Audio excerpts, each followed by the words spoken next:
Hello student, कैसे हैं आप? सब खैरियत होंगे घर पे? ठीक है।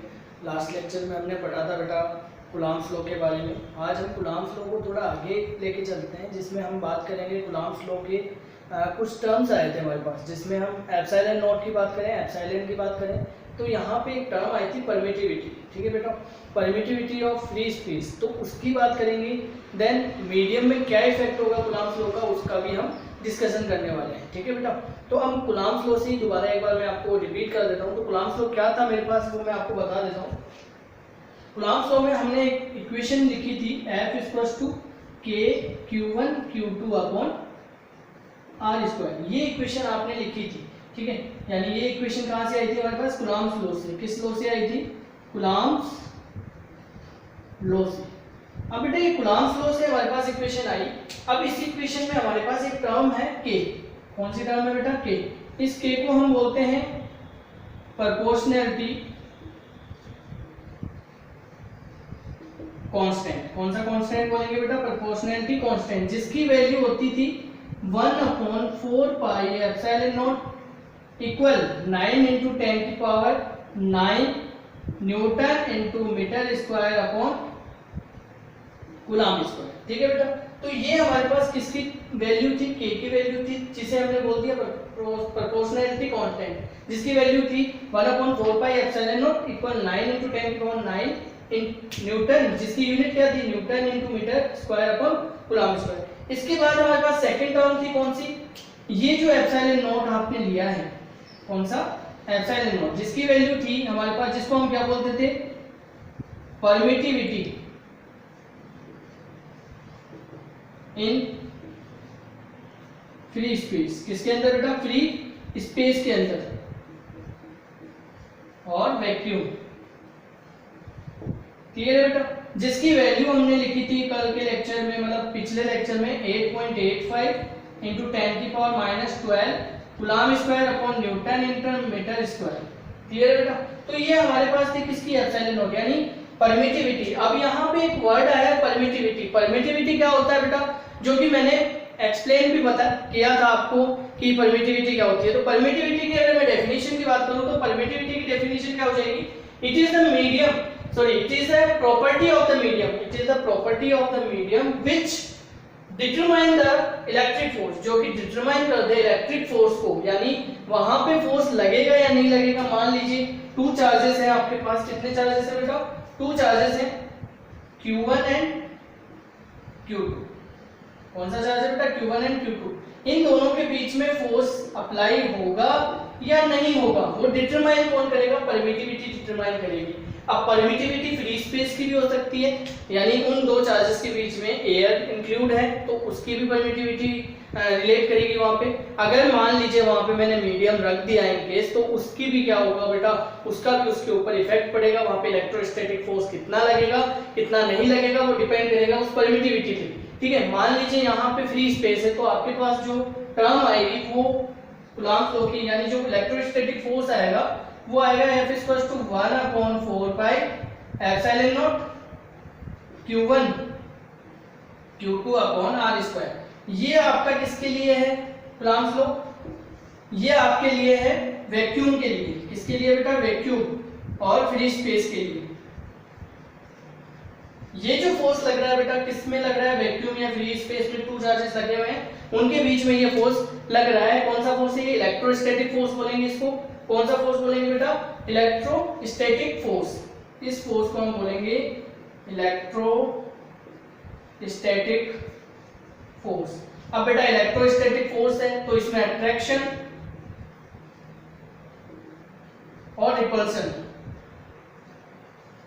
दोनों इंक्लूड रहेंगे, यानी इलेक्ट्रोस्टैटिक जो फोर्स होगा उसके अंदर अट्रैक्शन और रिपल्शन दोनों इंक्लूड रहते हैं, इसीलिए इसको कौन सा एक फोर्स बोलते हैं? इलेक्ट्रोस्टैटिक। अब इलेक्ट्रोस्टैटिक फोर्स इसलिए भी बोला गया है क्योंकि चार्जेस जो दोनों चार्जेस आप ले रहे हैं Q1 एंड Q2, वो क्या है बेटा? रेस्ट कंडीशन पे, इसी वजह से इसको कौन सा फोर्स बोल रहे हैं? Electrostatic force. क्लियर है बेटा? यहाँ तक अच्छे से क्लियर हो गया होगा। अब मैं बात करता हूँ, ये तो मैंने बात कर ली बेटा फ्री स्पेस में इसकी परमिटिविटी क्या है, यानी एप्सिलॉन नॉट जो है मैंने इंक्लूड जो यहाँ पे वैल्यू है वो पता कर ली। अब मान लीजिए एग्जामिनर आपसे पूछ लेता है इन केस कि एप्सिलॉन नॉट जो आप ले रहे हैं यहाँ पे परमिटिविटी इन फ्री स्पेस, यानी परमिटिविटी इन फ्री स्पेस ले रहे हैं आप, यानी इस एप्सिलॉन नॉट की आप डायमेंशन बताइए। तो डायमेंशन कैसे फाइंड आउट करेंगे तो वो भी देख लीजिए। डायमेंशन फाइंड आउट करने के लिए क्या करेंगे आप, आपके पास इसकी यूनिट्स हैं coulomb upon newton into metre square, ये आपके पास इसकी यूनिट्स हैं, ठीक है। इसकी यूनिट क्या हो गई, ये वाली, कौन सी वाली बेटा, coulomb square upon newton into metre square. अब आप बोलेंगे सर ये आई कहां से हमारे पास, तो आपके पास फॉर्मूला है, आपके पास फॉर्मूला क्या है, ये फॉर्मूला देखिए आप यहाँ पे, फॉर्मूला क्या है, F = K Q1 Q2 upon R square. तो यहाँ से इस फॉर्मूले से मैं फाइंड आउट कर लेता हूँ, ठीक है, इस फॉर्मूले से मैं फाइंड आउट करता हूँ अगर इसकी वैल्यू, तो Q की यूनिट, यानी मैं बात करता हूँ यूनिट ऑफ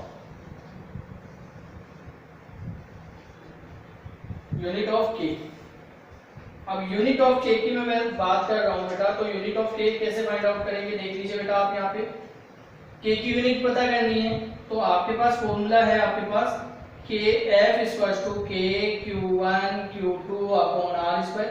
K को आप यहीं रखिए, बाकी टर्म्स को F की तरफ ले जाइए आप, तो K = आपके पास आ जाएगी F × R square upon Q1 Q2। Clear.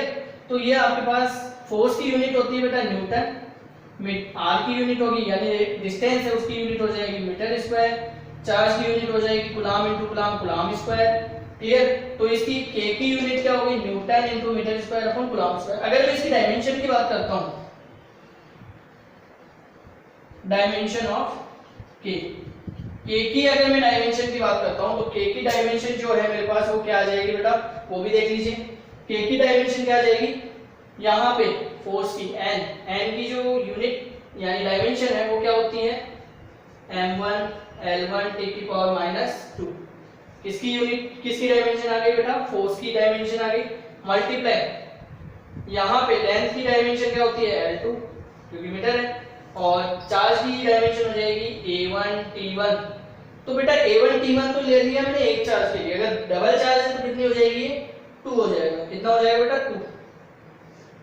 इस टर्म को आप क्या कीजिए बेटा, सॉल्व कर लीजिए, इस टर्म को ऊपर ले जाइए, तो आपके पास इसकी डायमेंशन आ जाएगी m1 l3, मतलब ये ऐड हो जाएगा, और t⁻², और ये आप ऊपर लेके जाएंगे तो जो पावर है वो नेगेटिव में आ जाएगी, a-2 t⁻²।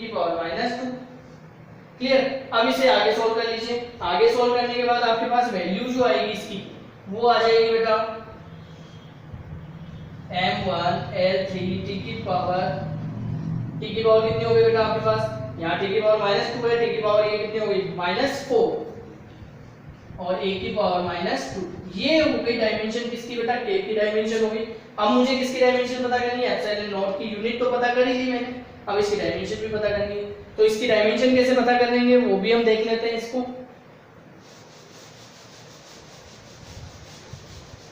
देखिए बेटा, अब मैं बात करने वाला हूं एप्सिलॉन नॉट की डायमेंशन की। डायमेंशन पहले मैं बात कर लेता हूं यूनिट ऑफ एप्सिलॉन नॉट। इसकी यूनिट हो जाएगी coulomb square newton into metre square, यानी अपोजिट कर दीजिए तो आपको किसकी यूनिट मिल जाएगी, एप्सिलॉन नॉट की। अगर मैं इसकी डायमेंशन की बात करूं,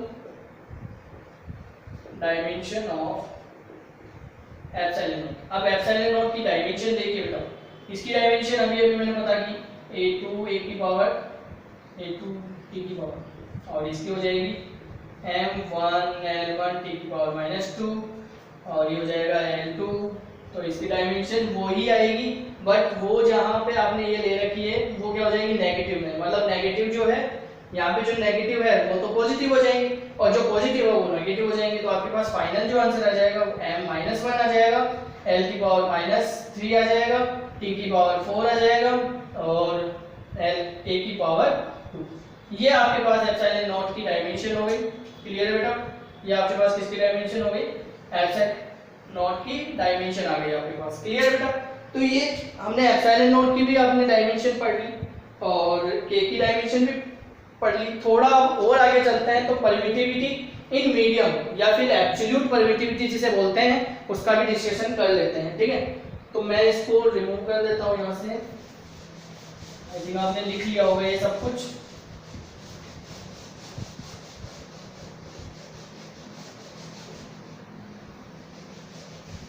ये सारी चीजें हमने पढ़ ली है बेटा। उसके बाद हमारे पास आती है बेटा, हमने एप्सिलॉन नॉट पढ़ लिया, अब आती है बात बेटा मीडियम की। कोई भी मीडियम रख दिया मान लीजिए इन केस, तो उसका क्या इफेक्ट होगा वो भी हम देख लेते हैं। तो फर्स्ट इक्वेशन ये थी हमारे पास, क्या थी, फ्री स्पेस के अंदर f q1 q2 upon 4 pi epsilon naught r square. अब मैं बात करता हूं बेटा मीडियम के लिए।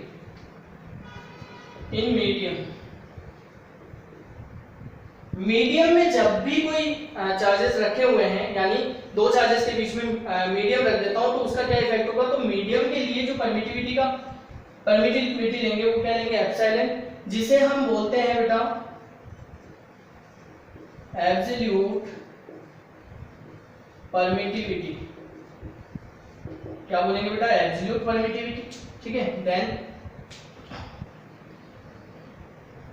तो फोर्स पता कर लेते हैं, तो इसको Fm बोल दिया मीडियम के लिए। तो यह आ जाएगा 1 अपॉन यानी Q1 Q2 upon 4 pi epsilon r square. Equation number second. यहाँ पे इस एप्सिलॉन को क्या बोलेंगे, परमिटिविटी इन मीडियम। मीडियम के अंदर क्या परमिटिविटी है उसकी मैं बात करूंगा। ठीक है, उसके बाद हम क्या करेंगे, इस सेकंड फर्स्ट इक्वेशन ये गिवन है आपके पास, सेकंड इक्वेशन ये गिवन है। ठीक है, इसके बाद हम बात करने वाले इसमें एब्सोल्यूट परमिटिविटी हो गई मेरे पास। एब्सोल्यूट परमिटिविटी के बाद यहाँ पे आप लिखेंगे from equation first and second. ये क्यों लिख रहा हूं, क्योंकि मुझे पता करना है कि परमिटिविटी का क्या इफेक्ट हो रहा है मीडियम और फ्री स्पेस के अंदर। ठीक है, तो मीडियम के अंदर तो मेरे पास जो फोर्स है, इलेक्ट्रोस्टैटिक फोर्स है, वो ये आया है Q1 Q2 अपॉन 4 पाई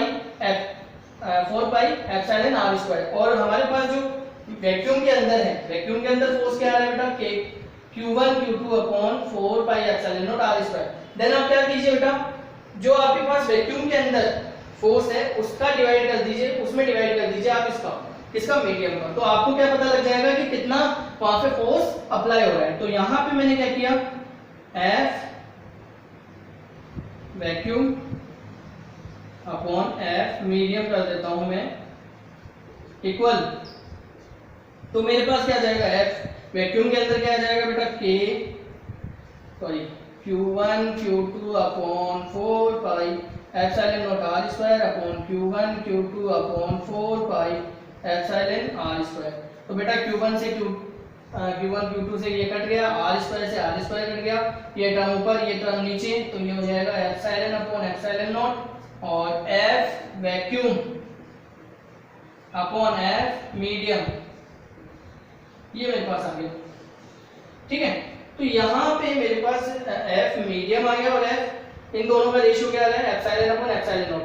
तो जो एप्सिलॉन अपॉन एप्सिलॉन नॉट है, आपके पास एक टर्म आई निकल के यहाँ पे एप्सिलॉन अपॉन एप्सिलॉन नॉट, इन दोनों का जो रेशियो है उसे हम बोलते हैं रिलेटिव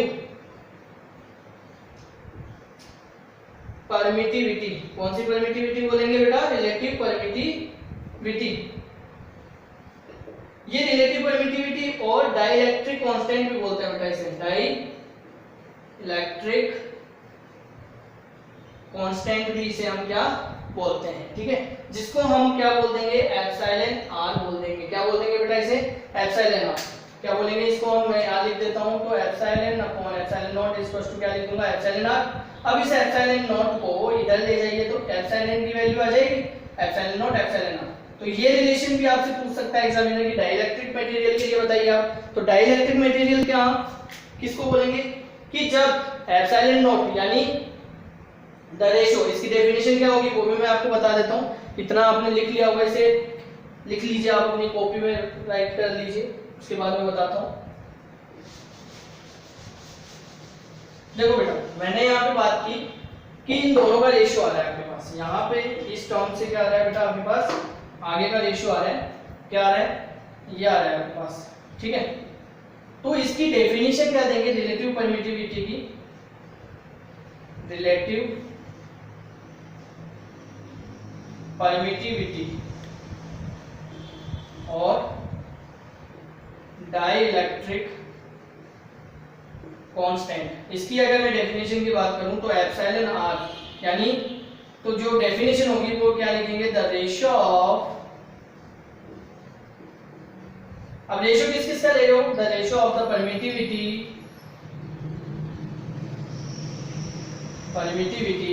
इन फ्री स्पेस और वैक्यूम, क्या बोल सकते हैं, vacuum, to the permittivity in medium. ठीक है, the ratio of the permittivity in free space और वैक्यूम, ठीक है, to the permittivity in medium, ठीक है, बिटवीन, अब यहाँ पे अब आप यहाँ सोचो बिटवीन टू चार्जेस, तो चार्जेस के बीच में ही होगी बेटा परमिटिविटी, ऑफ कोर्स की बात है। तो यहाँ पे डेफिनेशन ये होगी इसकी बात रिलेटिव परमिटिविटी की, तो एप्सिलॉन आर इसे हम कंसीडर करते हैं, इसको डिनोट करते हैं एप्सिलॉन आर से। कई स्टैंडर्ड बुक में क्या करेंगे, डार्क के, यानी के से भी डिनोट करेंगे, इसको डार्क कर दिया जाता है थोड़ा, ठीक है। तो यहाँ से और लिख लीजिए डार्क के, इसको मैं कर देता हूँ ताकि आपको कंफ्यूजन ना हो। तो ये आ जाएगी एप्सिलॉन अपॉन एप्सिलॉन नॉट, ये इसकी वैल्यू आ गई। ये जो होता है epsilon r is a dimensionless, ऐसी क्वांटिटी है, डायमेंशन लेस है और यूनिट लेस। क्लियर है बेटा, ये चीज आपको आई होप आपको समझ में आ गई होगी। अब मैं बात करता हूँ डेफिनेशन ऑफ 1 कूलम्ब की। इतनी चीज आपको क्लियर हो गई होगी, मैंने यहाँ पे डाइलेक्ट्रिक कांस्टेंट के बारे में बता दिया, रिलेटिव परमिटिविटी के बारे में भी बता दिया, ठीक है, और एब्सोल्यूट परमिटिविटी भी क्या होती है वो भी मैंने बता दिया। एब्सोल्यूट परमिटिविटी क्या होती है बेटा, इन मीडियम के अंदर होती है। अब मैं बात करता हूँ लास्ट एंड फाइनल टॉपिक इस सेशन का, one definition of 1 coulomb. 1 coulomb की डेफिनेशन क्या होती है उसके बारे में मैं डिस्कशन कर लेता हूँ, ठीक है। उसका डिस्कशन करने से पहले मैं थोड़ा सा एक बार आपको और आगे बता देता हूँ कूलम्ब्स लॉ से, ताकि आप न्यूमेरिकल जो पोर्शन करेंगे तो उसमें आपको कंफ्यूजन ना रहे, ठीक है बेटा। देखिए बेटा यहाँ पे हम क्या करने वाले हैं आगे,